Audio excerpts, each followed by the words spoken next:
saying here.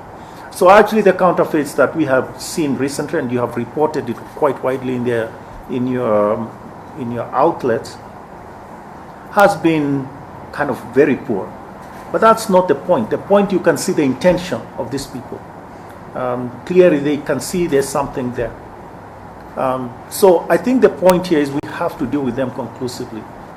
Some of you are concerned that, and they have heard a lot about what happened in India, and wonder, will we have a similar problem?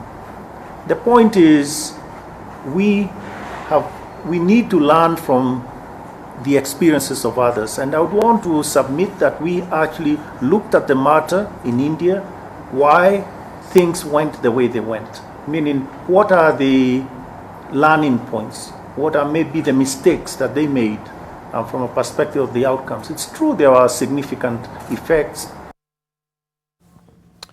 And we're still waiting on Victor Kiprop to join us to tell us more on what happened at the Central Bank of Kenya and what else was said. Because one of the things that the Central Bank governor said, that he's ready for those who want to go to court. And indeed, we'll tell you a story about an individual who has gone to court to challenge the issuance of the new notes. But before Victor Kiprop, let's take you to the coast where a land dispute is looming in Kwale County after a hotelier in Diani obtained court orders to evict more than 700 people from allegedly encroaching into the land adjacent to its beach resort and golf course. There has been protest most of the morning after residents woke up to the news of the eviction. Kevin Mutai is in Diani for the latest. And Kevin, thank you once again for joining us.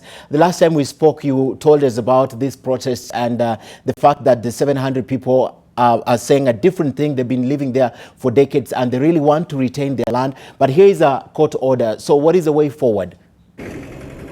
Well, Ken, there have been protests from the minute that we got here in the morning. As you said, we spoke earlier and we were going to that particular area where there was a meeting they had gathered there. These are people who claim that they own property. And remember, the land in contention is a 187-acre piece of land stretching from the Kwale Mombasa highway all the way to the beach. And remember that they are alleging, or rather they're accusing a private developer in this particular area of trying to circumvent and using his powerful and influence to grab the parcel of land. Some of them are saying that the 187-acre piece of land was issued a long time ago in the year 1990s, and some of them who managed to acquire or rather bought the property have already, or rather they were given title deeds. And the question they're asking is that how this particular individual used the justice system to try and secure an order that they were finally given by a Mombasa court. And this morning, what agitated them, they were angry,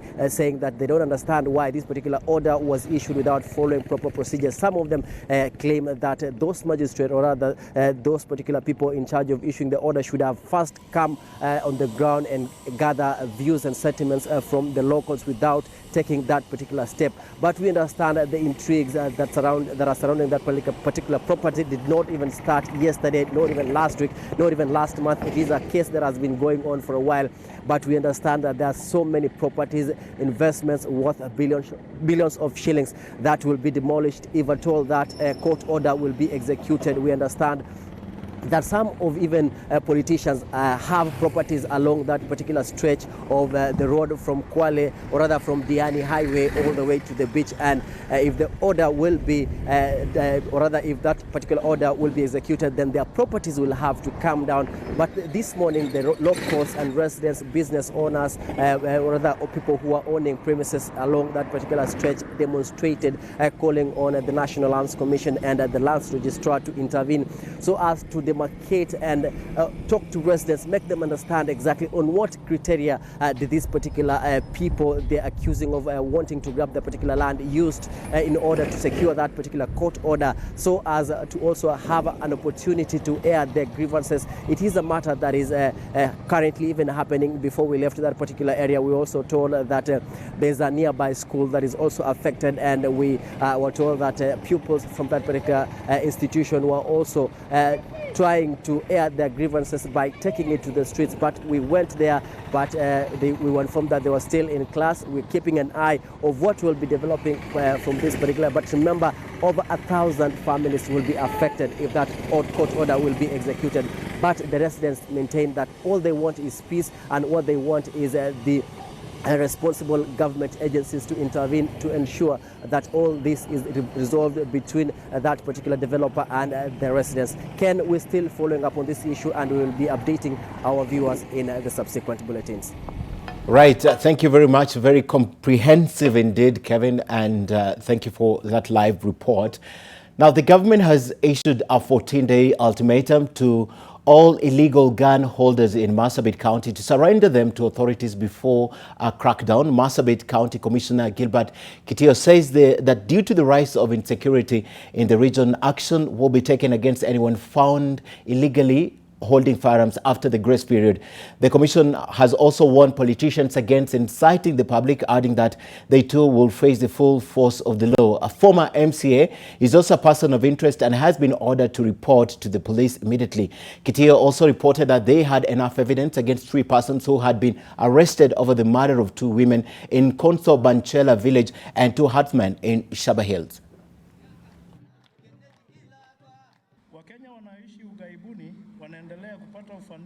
Peleka kwa chief, wacha kwa mlango.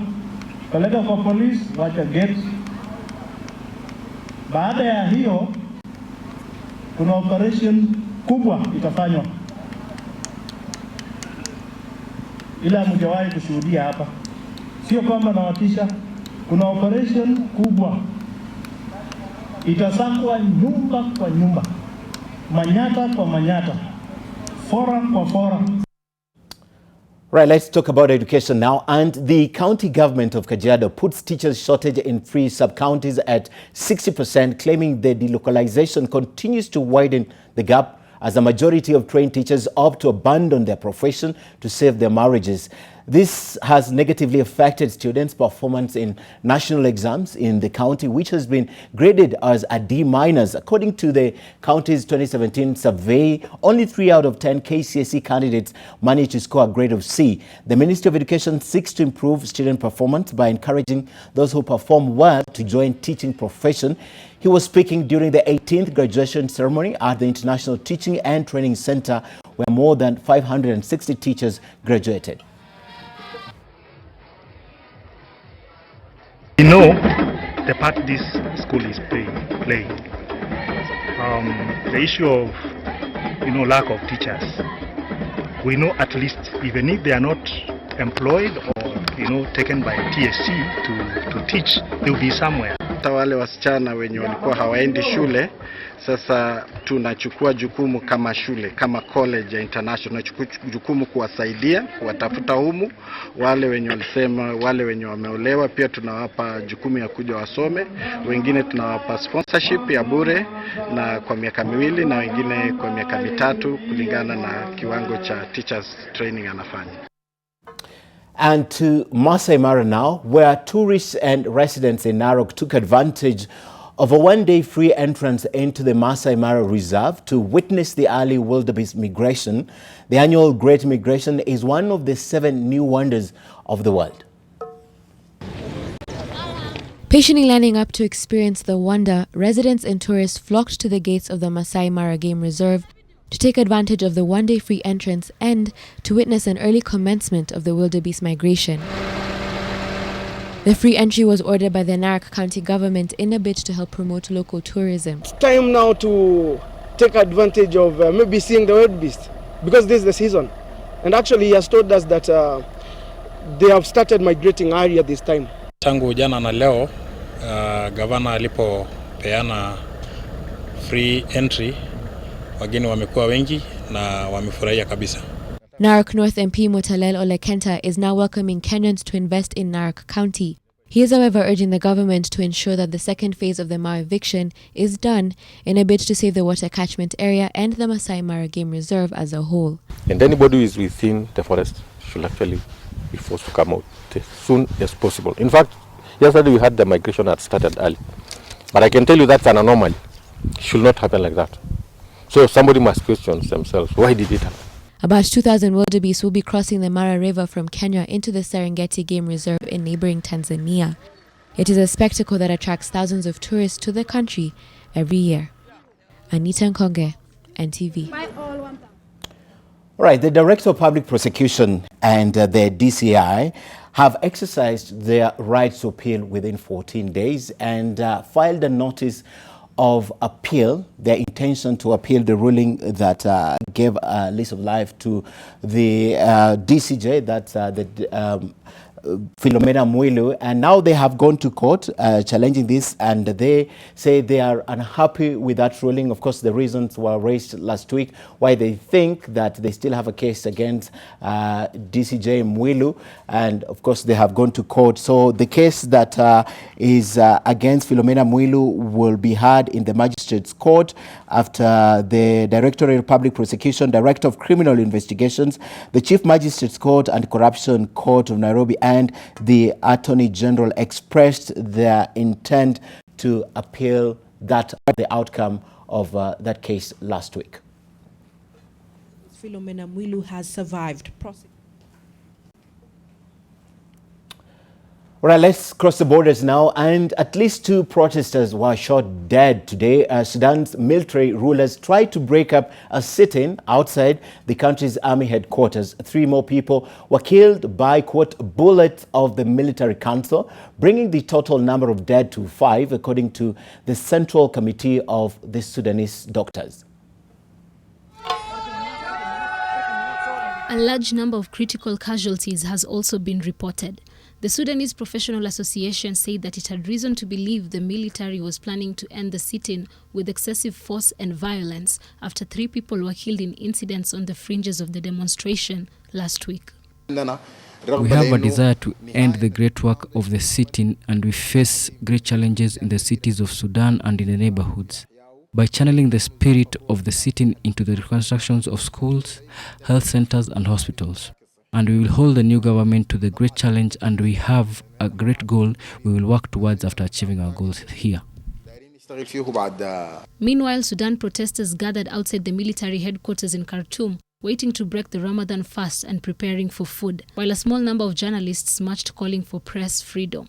We invite all Sudanese to attend the Eid prayer in the field, and it will be the largest prayer in the history of Sudan, and it will bring together all Sudanese and tell the people that the situation is safe and that we are able to deal with the sit-in responsibly to achieve its objectives. Negotiations between protest leaders and the ruling military council have broken down as the 2 sides have failed to agree on whether a planned transitional body will be headed by a civilian or a military figure. All right, imagine the boiling point of water is 100 degrees centigrade, and you can imagine, or Celsius, imagine how hot that is. Let's translate this and take you to India now, where temperatures passed 50 degrees Celsius in northern India. You can imagine how hot that is, half of water boiling point. As an unrelenting heat wave triggered warnings of water shortages and heat strokes. A red alert, severe heat warning, has been issued in the capital, that's Delhi, and residents advised not to go out during the hottest hours of the day. All of Rajasthan suffered in severe heat, with several cities hitting maximum temperatures above 47 degrees Celsius. Now, several deaths from heat strokes have already been recorded or reported. The Indian Met Department said severe heat could stay for up to a week across Rajasthan, Maharashtra, Madhya Pradesh, Punjab, Haryana and Uttar. That's also Pradesh and other states. Now, several other major cities led by Chennai have reported fears of water shortage as lakes and rivers started to dry up. That's really, really intense. And away from that, the crash of 2 new 737 MAX 8 aircrafts within a space of 5 months, and the subsequent admission by Boeing that the implementation of the software that caused them to incorrectly done has led to a split among global aviation regulators. America's Federal Aviation Administration, which certified the MAX planes, has lost some of its credibility it had with regulators from other continents. Now, following the crashes in which 346 lives were lost, the FAA was the last of the major regulators globally to ground the MAX 8.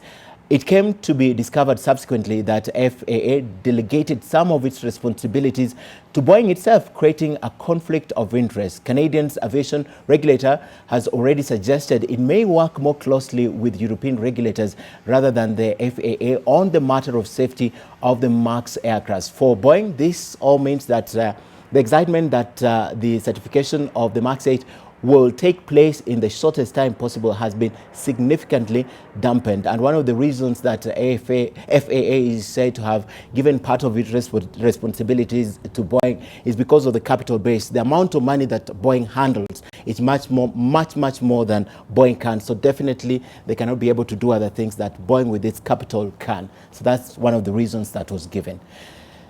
Now let's talk about something that you really would like to hear. The government has declared Wednesday, a day from today, a public holiday for Muslim faithful to mark the end of Ramadan, which is known as Eid al-Fitr.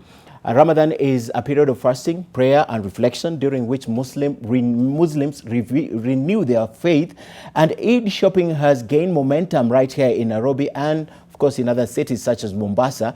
For clothing, food and gift items, Muslims continue to flock shops and markets ahead of the holiday on Wednesday.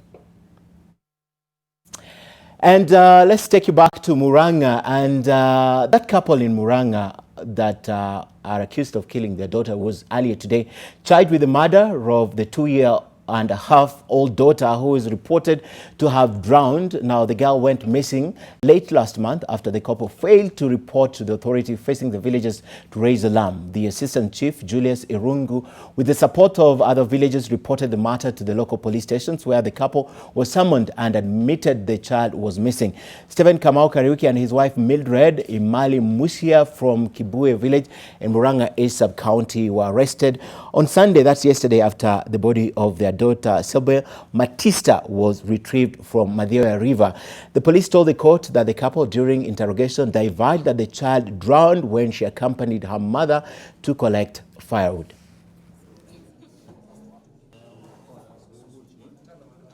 CI 14 days to complete the investigations with a view of unraveling the truth, mentioned on 17th of June 2019.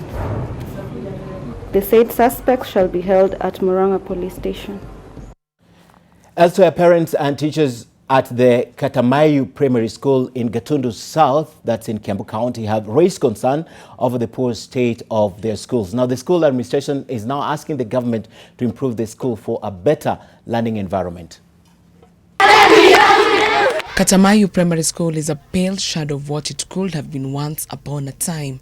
It is in a state of disrepair. Pupils at the school have to make do with severe lack of essential infrastructure. The public school is located at the Gatundu South, Githunguri and Juja border in Kiambu County. Since I came, that is 3 years ago, I've not received anything. I don't even think there is any assistance that has ever come to this school as far as CDF is concerned, because I don't see any erected buildings. And even those that have been renovated, it is the initiative of the alumni. There are a few of them that come once in a while. Little to no development in this school has been insufficient due to rising enrollment, which continues to put pressure on the existing facilities. Na kwa hivyo hapa huwa hatupati usaidizi mwingi, huwa hatupati watu wa kutusaidia. The school and residents has appealed for urgent intervention from the government. Eunice Omolo, NTV. Right, let's take you back to our top story. And Kenyans wishing to change more than 5 million shillings to the new generation currency notes will have to contact the Central Bank of Kenya for endorsement of the conversion at any of the bank branches. According to CBK Governor Patrick Njoroge, the demonetization process is aimed at combating illicit financial flows and counterfeits. Our reporter Victor Kiprop was at the press conference and now joins us live. Victor, we heard what the governor said, but there are concerns. In fact, one of the things he said is, let's meet in court. If you're against the issuance of the new notes, let's meet in court. What else did he say?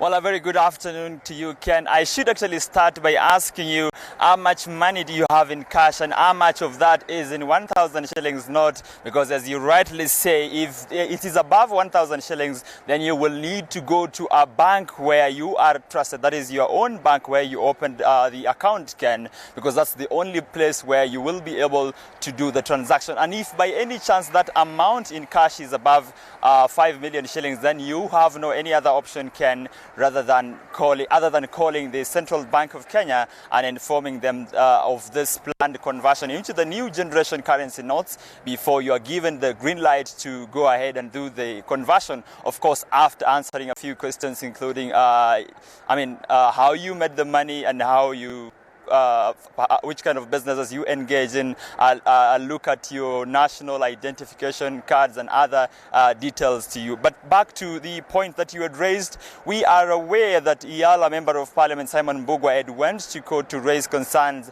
over the implementation or the rollout of the new new generation currency notes. Some of the concerns raised included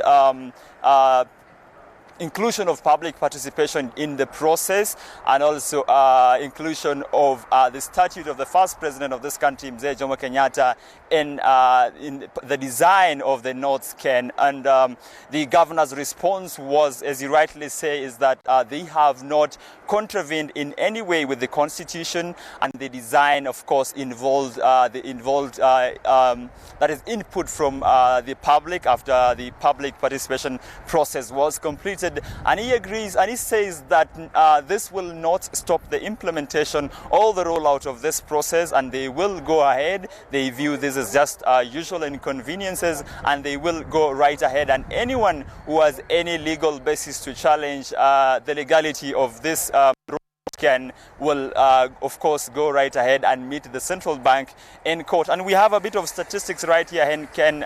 Right, currently in the country, we have 217.6 million 1,000 shillings notes, meaning if the Central Bank of Kenya is looking to mop out the 217.6 million 1,000 shillings notes by October this year, it means the bank is looking to mop out at least 217.6 billion shillings from the economy by October this year, of course, replacing it with the new generation of the new look currency notes. And of course, the governor has also reiterated that the other notes will remain legal tender, and the 1,000 shillings notes and all the other new generation notes are already in circulation, and they qualify as legal tender, Ken.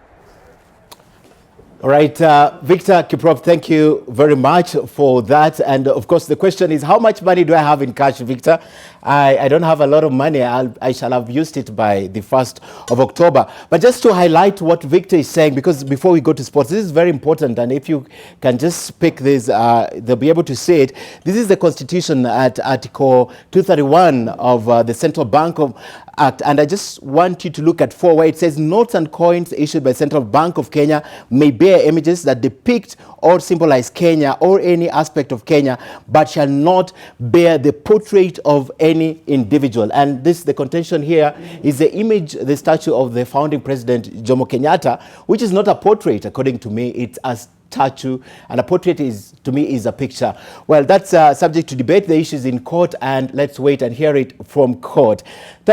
Time now for some sports, and Ida Waringa is in studio. Ida? The Shindana Stars promotion.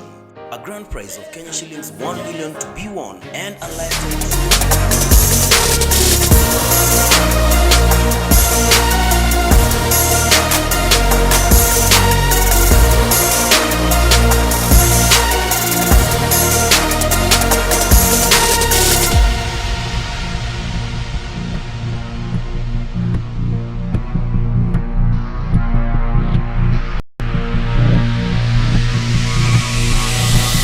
Very good afternoon to you. Now, we had promised you more pictures from the Liverpool celebration. By the way, Liverpool are very keen to tie head coach Jurgen Klopp down to an extended contract after the club's Champions League triumph. Up to 750,000 fans welcomed the Liverpool manager, whose deal ends in 2022, and his players home after the 2-0 win.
slightly over 500,000, yet the fans lining the streets was 750,000. Wow. Let's move on. And the Confederation of African Football has called an emergency meeting to discuss the extraordinary events that unfolded at the Champions League final, while Esperance defended their title with a 2-1 aggregate victory after opponents Wydad Casablanca refused to complete Friday's second leg. Esperance's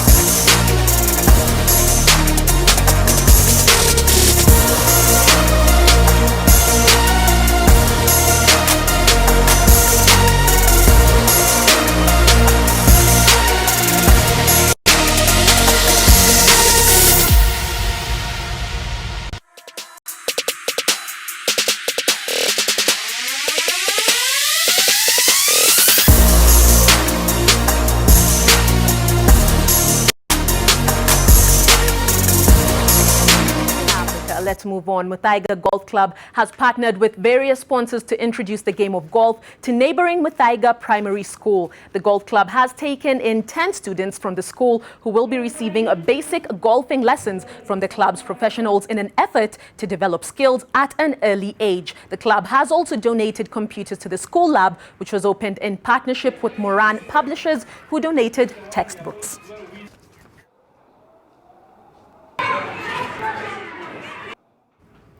Well, the Golden State Warriors beat the Toronto Raptors 109-104 to level the best of 7 NBA Finals series, currently at 1-1. The reigning champions trailed by 5 at halftime, but scored 18 unanswered points in the third quarter to take the lead. Toronto got back.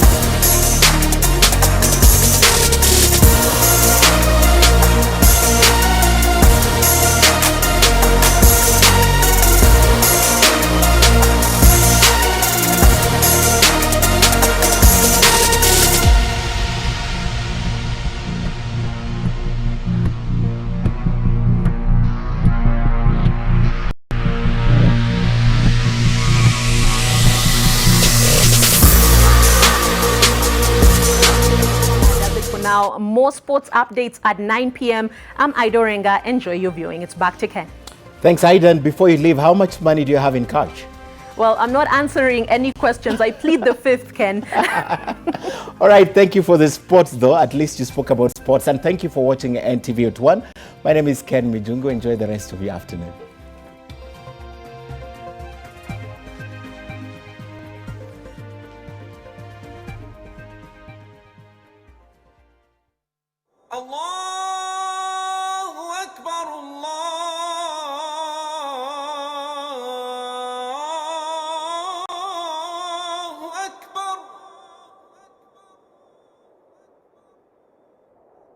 أشهد أن لا إله إلا